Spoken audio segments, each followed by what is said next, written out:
Here are the top stories for today, April 29, 2021. The country's vaccination drive is seen to get a boost with the arrival of another 500,000 doses of Sinovac jabs from China. Better safe than sorry, President Rodrigo Duterte says his decision to extend MECQ in the NCR Plus seeks to further stem the rise in COVID-19 cases. No compromise, the chief executive assures the country's sovereign rights in the West Philippine Sea will not be set aside, even as the Philippines considers China as a friend. And one step closer to better services, the PSA's online Step 1 registration for the national ID begins on April 30.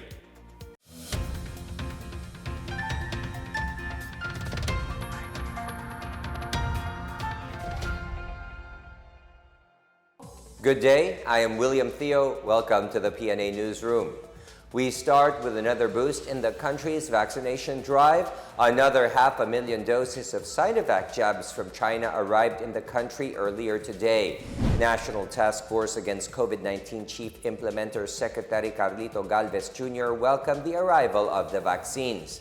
The vaccines loaded in a commercial flight arrived at around 7:35 a.m. at the NAIA Terminal 2.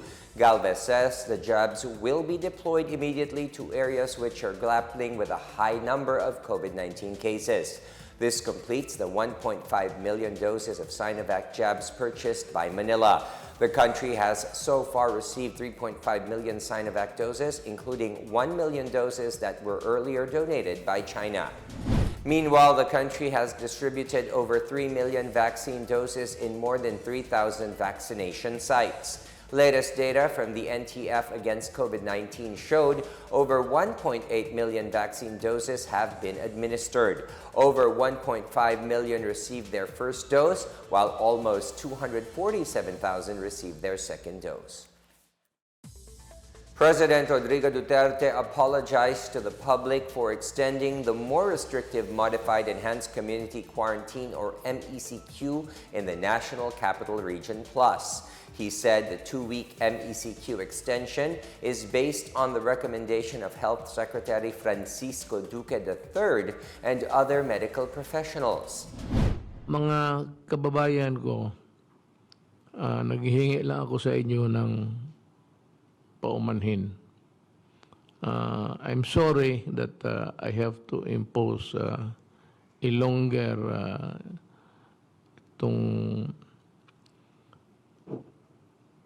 modified enhanced community kasi kailangan nag-spike may spike ang tumaas yung infections at yung hospital natin puno. MECQ will be implemented in NCR Plus, composed of Metro Manila, Bulacan, Cavite, Laguna, and Rizal until the 14th of May. Meanwhile, Quirino and Abra provinces, as well as the city of Santiago and Isabela, will also stay under MECQ for the whole month of May. The more relaxed general community quarantine will be imposed in Apayao, Baguio City, Benguet, Ifugao, Kalinga, Mountain Province, Cagayan, Isabela, Nueva Vizcaya, Batangas, Quezon, Tacloban City, Iligan City, Davao City, and Lanao del Sur from May 1st to May 31. The rest of the country will remain under the least restrictive modified GCQ. Malacanang says the latest quarantine status is still subject to the appeals of local government units. President Rodrigo Duterte threatened to punish mayors and barangay officials over dereliction of duty amid the continued surge in COVID-19 infections. The president said this is due to failure of the local officials to implement the minimum health and safety standards among their constituents. During his talk to the people, the president ordered the Department of the Interior and local government to go after mayors and barangay officials if proven that they were not performing their duties. The president said he would not buy any excuses made by local officials. He said exercising police power is necessary to protect other people from not getting sick. From a distance, nakikita ako talaga. And every time I see people violating the law, I would just say to whoever is seated next to me, sabihin ko, tignan mo ito, tomorrow there will be a spike again. Untrue enough. And it will never be an ending story until all Filipinos are vaccinated. There will always be a rise and maybe exponential ang takbo ng COVID sa Pilipinas pag hindi kayo sumunod ng batas. Local government units continue to ramp up efforts in preparation for the arrival of more COVID-19 vaccine supplies. Among these is the city of Taguig, which opened its 8th vaccination facility on Wednesday.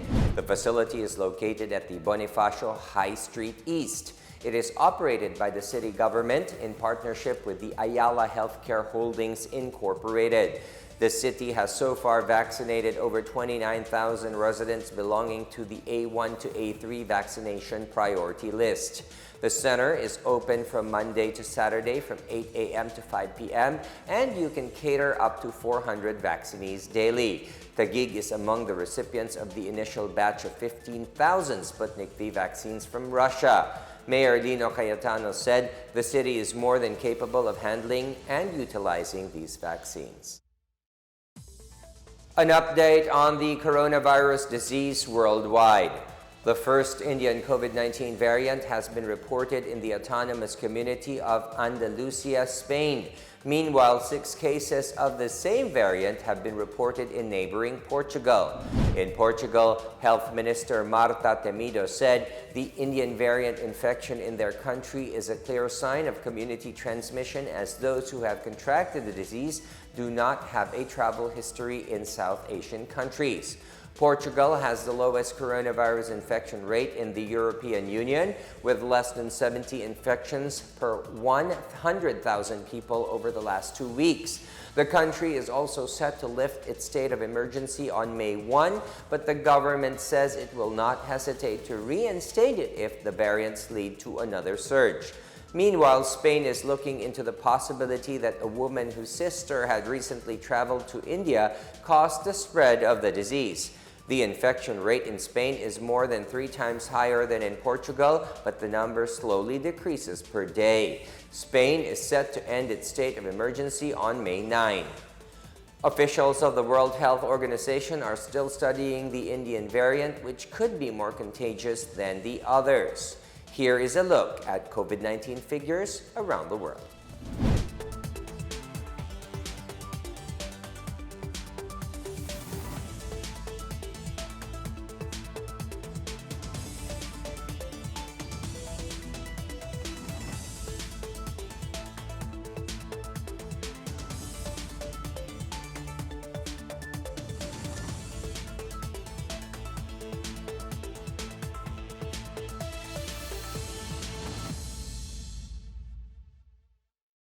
Still to come, don't tell us what to do. Defense Secretary Delfin Lorenzana has strong words for China again.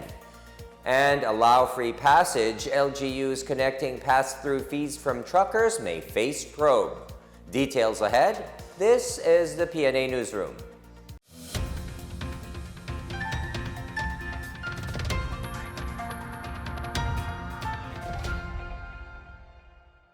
Sa matinding laban natin sa Coronavirus Disease 2019, sugpuin din natin ang pagkalat ng fake news. Huwag magbahagi ng impormasyon na hindi tiyak ang pinagmulan. I-check mabuti ang source ng balita. Kumuha lamang ng impormasyon mula sa mga official channel ng Department of Health.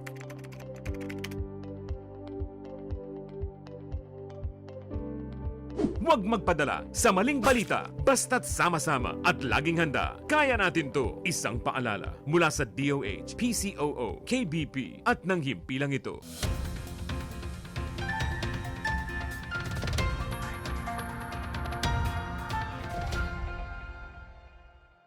Malacanang maintains that the country's sovereign rights over the hotly contested West Philippine Sea would not be compromised even if China is considered a friend. President Rodrigo Duterte insisted that he would maintain a non-competitive stance to address the sea dispute. Pero sabihin ko na there are some things in life which cannot be bargained for. And this is one of them. Now, tignan natin kung anong gawin ng China despite of our pleadings for peace and to settle it. The president also brings up the supposed inaction of his predecessor, former President Benigno Aquino III, over China's sweeping maritime claims in the West Philippine Sea. Kung bright kayo, bakit nawala ang West Philippine Sea sa atin? Panahon ninyo yun eh. Panahon ninyo na talagang nandiyan kayo sa pwesto. Kung bright kayo, bakit nawala ang ngayon na ng China ang China na ang naghahawak doon? Ako na yung nilulus-lus ninyo na magawa ng paraan. Ang anaabutan ko, talo na tayo, ang China kumasa na ng husto na kanila talaga. Yun ang storya dyan. Remember na pagdating ko sa opisina sa pagka-presidente, yung China Sea, nandoon na talaga sa China kasi umatras tayo. Meanwhile, presidential spokesperson Harry Roque said the government is not negligent over the issue on the West Philippine Sea. He said patrol missions have been conducted in the area to protect the territory and the exclusive economic zone of the country. Roque also acknowledged that the Philippines could not take a hostile approach as it might only lead to war with China. Government officials continue to assert the country's sovereign rights over the disputed West Philippine Sea and urges China to back off from these maritime areas. The details from Maritime. Defense Secretary Delfin Lorenzana maintains that China has no legal basis to prevent the Philippines from conducting maritime exercises in the West Philippine Sea.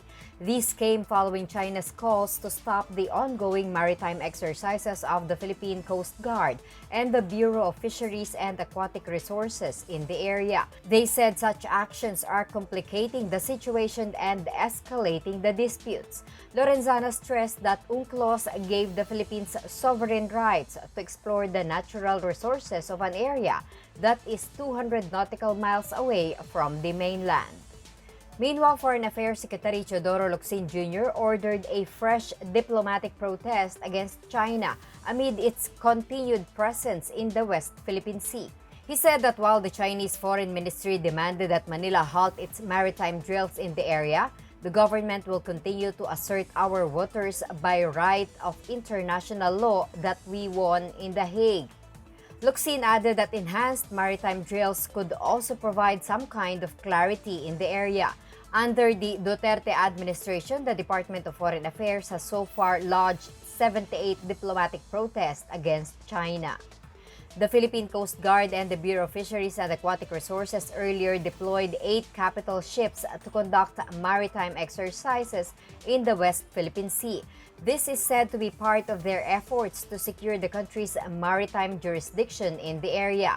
National Task Force for the West Philippine Sea spokesperson Omar Romero said PCG, BFAR, and PNP Maritime Group are closely coordinating for law enforcement, monitoring, ensuring the safety of the Filipino fishermen, and protecting the environment.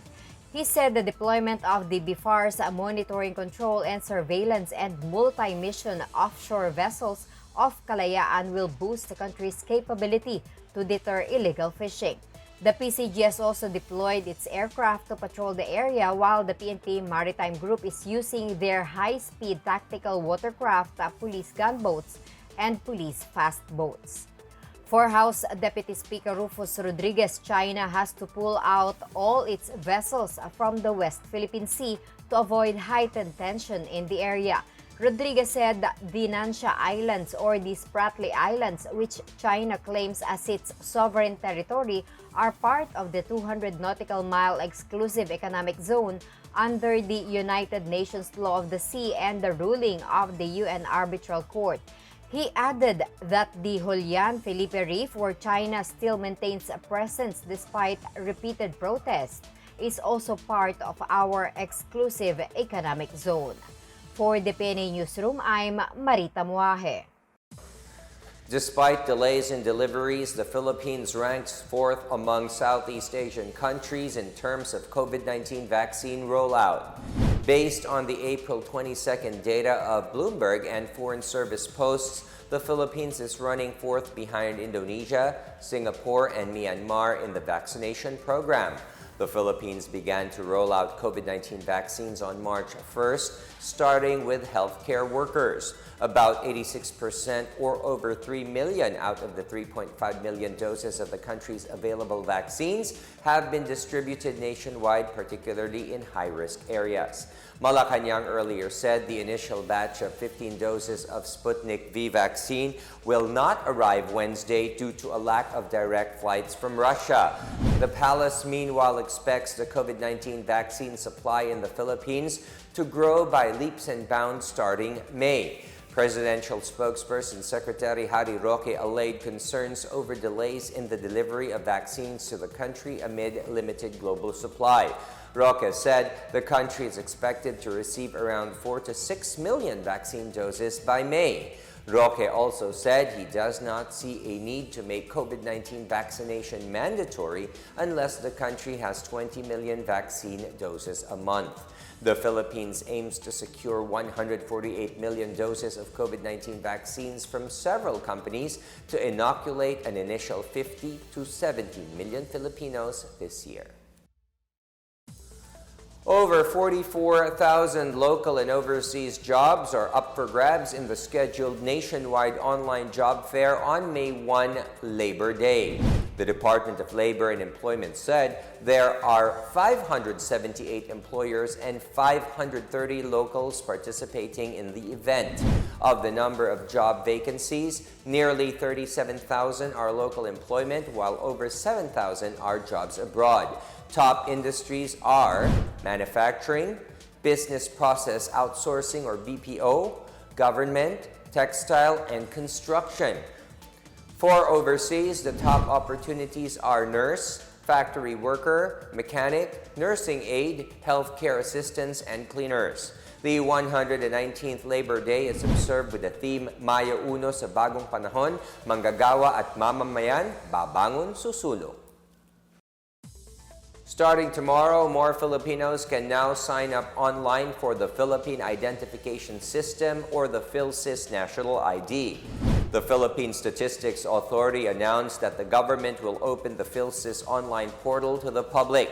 Applicants may access the Step 1 registration process through the online portal, while the Step 2 registration process will be done at assigned registration centers. Step 1 involves the collection of information including full name, gender, date and place of birth, blood type, and address. The Step 2 process will validate supporting documents and capture biometrics. The Philsys number and Philippine identification card will be issued in Step 3. The registration is free for all Filipinos.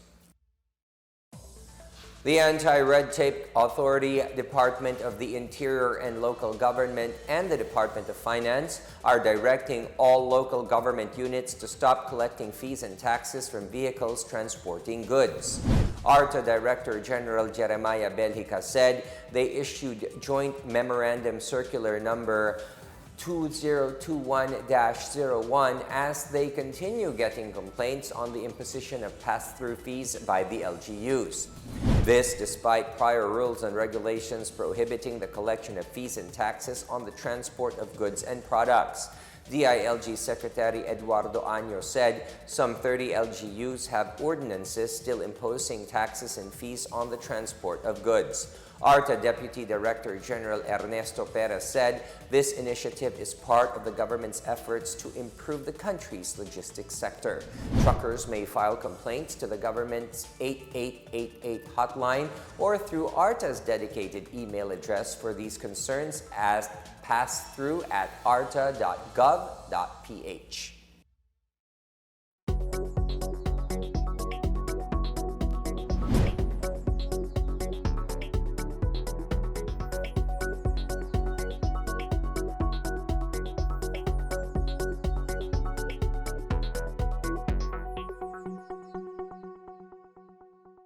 More stories from the PNA Newsroom. 100 poor families will soon have their own homes in South Cotabato. And Pakistan tightens COVID-19 restrictions as its neighbor India grapples with an unprecedented surge in infections. Back after a quick break, stay with the PNA Newsroom.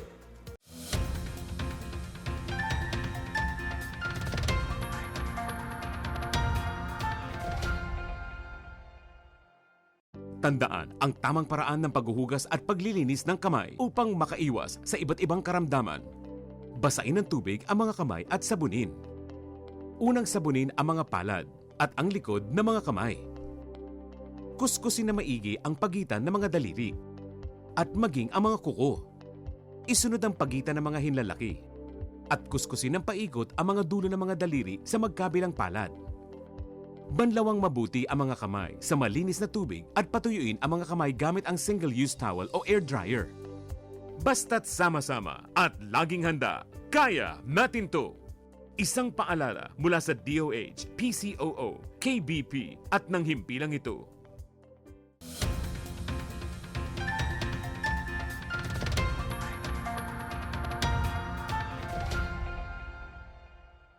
You're still watching the PNA Newsroom. A prosecutor defended the barangay development program of the National Task Force to End Local Communist Armed Conflict, saying it addresses the root causes of the communist insurgency. Associate Provincial Prosecutor Flosemer Chris I. Gonzalez, spokesperson of the Western Visayas RTF-LCAC, said the BDP is the government's way of going down to the grassroots level and telling the people that they are not forgotten. Gonzalez added that defunding the BDP would make the CPP-NPA terrorists happy while depriving people in the countryside of projects that would usher progress in their communities. Of the 19 billion peso budget of the NTF-LCAC, 16.5 billion pesos is allotted for the development of 822 barangays in the country that have been cleared of insurgency. In Western Visayas, 74 villages have been identified as recipients of 20 million pesos each. Some 100 poor families in South Cotabato are set to receive their own houses through a project by the National Housing Authority, or NHA. More on this and other news from the provinces from Janice Cabe. Some 100 informal settler families in Soraya, South Cotabato Province will finally settle into their dream homes in the coming days with the completion of a 25 million peso resettlement housing project funded by the National Housing Authority. NHA officials formally turned over to the municipal government on Tuesday the newly completed housing units that were built in the 3.5-hectare Kasadja Village Phase 1 in Barangay Dajay. Mayor Antonio Benditas said the housing project will mainly benefit residents belonging to the poorest of the poor who were in identified disaster danger zones in parts of the town. Zinaida Cabiles, NHA Region 12 manager, said Kasadia Village Phase 1 is the first project in the region under the new terms of the RAP-LGU, or Resettlement Assistance Program, to local government units. Meanwhile, police stations in Eastern Visayas have set up 130 sites for its Barangayanihan, a community pantry-like initiative. Philippine National Police Regional Director Brigadier General Rolando de Jesus said the police have been extending assistance to the poor even before the rise of community pantries. More community pantries have been set up in Eastern Visayas, demonstrating solidarity during a health crisis. The initiative will also go mobile soon, according to the local police. In Ilocos Norte, with the sudden surge of residents getting COVID-19, the rice granary capital of Dingras has been placed into a more restrictive, modified, enhanced community quarantine effective Wednesday noon until further notice. Governor Matthew Joseph Manotoc issued an executive order for the return of MECQ in Dingras to facilitate contact tracing and testing and prevent the further spread of COVID-19. Mayor Geoffrey Sagid also ordered the clustering of its 31 barangays to avoid overcrowding at the Dingras public market. As of April 27, Dingras had 74 active COVID-19 cases. For the PNA Newsroom, I'm Janice Cave. The Philippines has affirmed its relevant commitments enshrined in the outcome document of the World Conference on Indigenous Peoples. Dalia Lynn Dait Kawed, External Affairs Chief of the National Commission on Indigenous Peoples, expressed the country's commitment to the United Nations Permanent Forum on Indigenous Issues on April 23. She said the Philippines has implemented the Mindanao Inclusive Agriculture Development Program, which aims to increase agricultural productivity and integration in value chains of organized IP farmers and fisherfolk. Dait Kawed said the NCIP is the state mechanism responsible for the design of policies, programs, activities, and projects for the well-being of IPs. She also cited the Educational Assistant and Merit-Based Scholarship Program benefiting 32,000 Indigenous Peoples grantees. During the said forum, the Philippines emphasized its recognition that ancestral domain and land security are the material basis for cultural integrity of IPs. The country has also made it mandatory for Indigenous peoples to be represented in local decision-making bodies. In our news overseas, military troops in Pakistan are helping to enforce health and safety protocols to curb the spread of COVID-19. The Pakistani government had deployed troops in 16 cities to help in enforcing measures such as wearing masks in public and closing of non-essential businesses after 6 p.m. The army will also aid law enforcement agencies as emergency responders. Last Friday, Prime Minister Imran Khan appealed to the public to wear masks and follow other precautionary guidelines, noting that people still violate social distancing rules. He said Pakistan risks facing the same situation as India, meaning they will have to start closing down cities if this happens. The federal government previously opted not to impose nationwide lockdowns, saying such measures could affect those who rely on daily wages.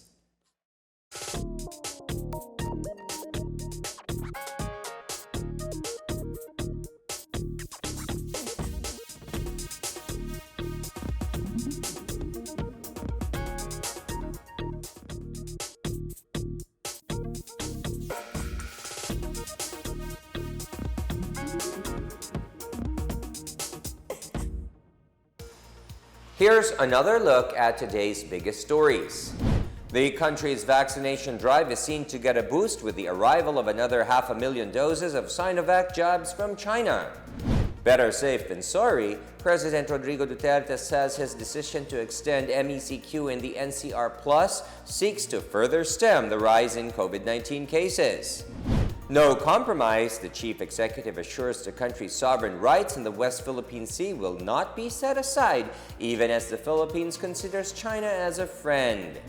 And one step closer to better services, the PSA's online Step 1 registration for the national ID begins on April 30. Thank you for watching another episode of the PNA Newsroom. To check more news content, visit our webpage or head onto the Philippine News Agency's Facebook and Twitter accounts. For more stories about the government and how it serves Filipinos, look for these hashtags in all of our social media platforms and websites.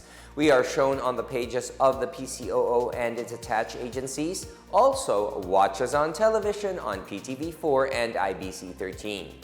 And that's your daily dose of the biggest stories that you need to know. From the PNA Newsroom, we tell stories that inspire change. I am William Theo. Good day, stay safe, everyone.